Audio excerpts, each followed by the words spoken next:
Oke, assalamualaikum warahmatullahi wabarakatuh. Nana bapak semuanya, selamat pagi. Mudah-mudahan semua masih dalam keadaan sehat ya. Kita udah seminggu libur, hari ini kita kembali melaksanakan kegiatan pembelajaran, terutama untuk pelajaran kimia. Oke, di pertemuan sebelumnya kita sudah membahas tentang unsur.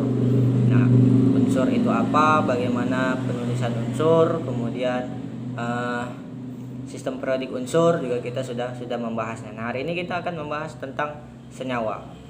Nah, apa itu senyawa dan bagaimana penulisan senyawa, bagaimana lebih lengkap lagi tentang senyawa.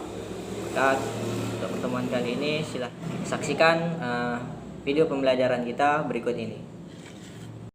Oke, apakah itu senyawa? Ya, Nana, senyawa adalah gabungan dari beberapa unsur.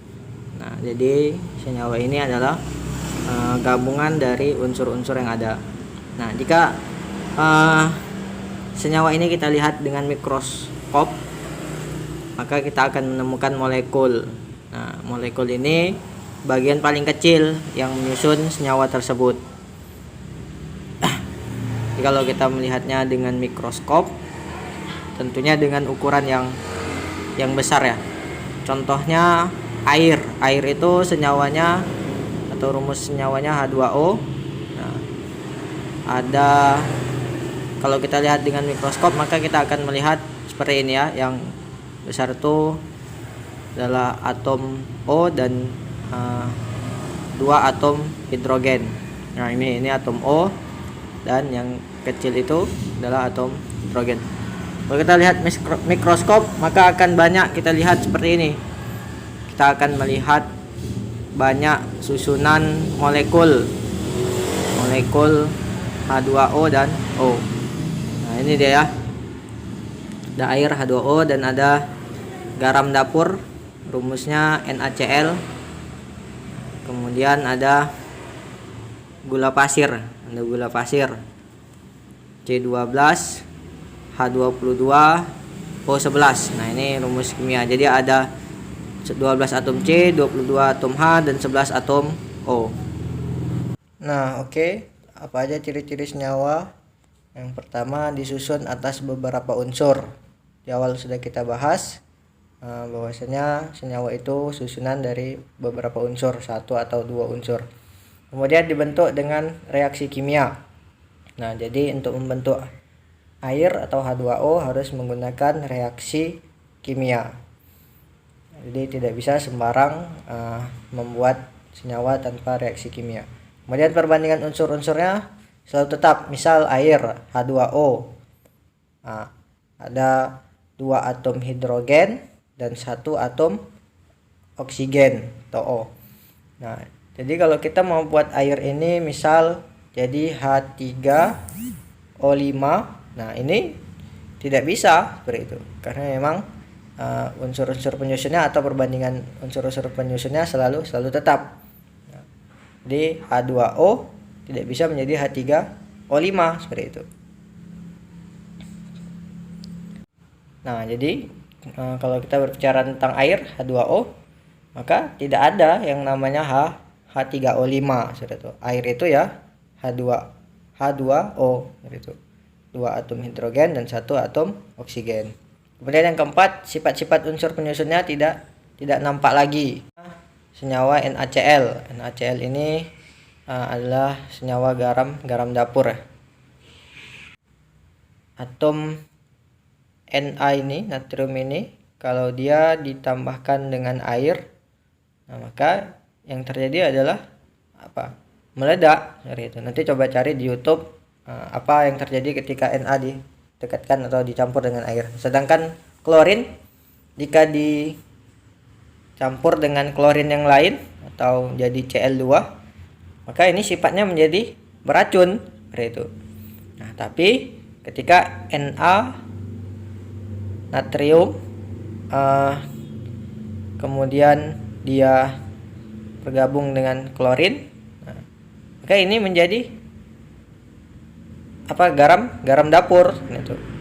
Garam dapur yang biasa kita gunakan itu dalam kehidupan sehari-hari dan nggak meledak kalau kita gunakan, apalagi kita campur dengan air, justru semakin enak rasa masakan kita. Tidak juga beracun, meskipun dalam jumlah yang banyak ya mungkin mengurangi kesehatan, tapi tetap bisa kita gunakan seperti itu. Itu artinya sifat-sifat unsur penyusunnya tidak nampak lagi. Sifat unsur penyusunnya kan natrium dan klorin gitu. Jadi ketika natrium dan klorin disatukan, sifat unsurnya tidak nampak lagi. Kemudian yang kelima, unsur-unsur bisa dipisahkan kembali dengan reaksi kimia. Nah, jadi kalau dibentuk dengan reaksi kimia maka dipisahkan juga dengan reaksi kimia begitu. Nah, jadi berdasarkan jenis unsur penyusunnya ada dua jenis senyawa. Nah, ada senyawa organik dan senyawa anorganik. Kalau organik dianya unsur non logam, misalnya HiCl, CO2. Nah, kemudian ada N2O5. Lalu NH3, amonia. Jadi organik ini tersusun dari unsur-unsur non logam.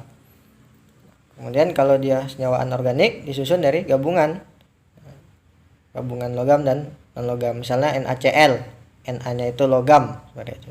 Kemudian ada CaCl2. Nah, Ca-nya itu logam, Cl-nya non logam. Oke, untuk penamaan senyawa kita lebih menghafal senyawa-senyawa yang sering keluar. Nah, ini perlu kita hafalkan. Nah, contohnya adalah air atau senyawanya hidrogen oksida H2O. Nah, kemudian ada CO, karbon monoksida. Nah, bedakan ya, C besar O besar dengan C besar O kecil. Nah, kalau C besar O besar ini berarti atom unsur C dan unsur O, oksigen dan karbon. Sedangkan CO ini unsur kobalt. Nah, dia harus dibedakan. Karena setiap huruf besar itu dia adalah unsur yang baru. Kemudian ada karbon dioksida CO2, ada NH3 amonium, dan seterusnya. Oke, ini kita coba buat contoh soal, kita kerjakan. Perhatikan senyawa berikut. Tentukan senyawa apa ini. Yang pertama H2O, ini adalah air. NH3 ini tadi amonium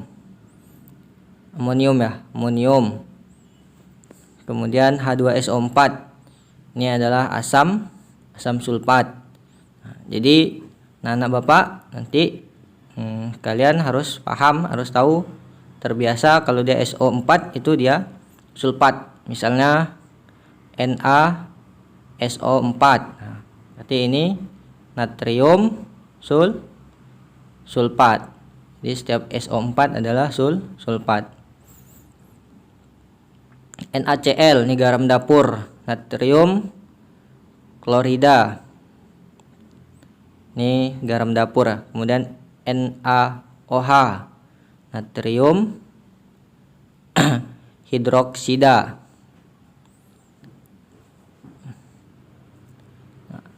Kemudian CONH2 dua kali, ini dia urea. Natrium hidroksida tadi untuk pembersih toilet ya. Kemudian ada asam klorida, ini HCl, kemudian karbon dioksida CO2. Kalau asam cuka CH3COOH. Soda kue ini NaHCO3. Gula pasir C12H22 dan O11. Nah, itu harus kita hafalkan. Nanti ada pilihan ganda, ada soal pilihan ganda, Nana harus bisa menjawabnya. Oke, itu tadi pembelajaran kita hari ini terkait atau tentang senyawa. Jangan lupa setelah ini kerjakan post test yang Bapak berikan. Sekian untuk hari ini. Assalamualaikum warahmatullahi wabarakatuh.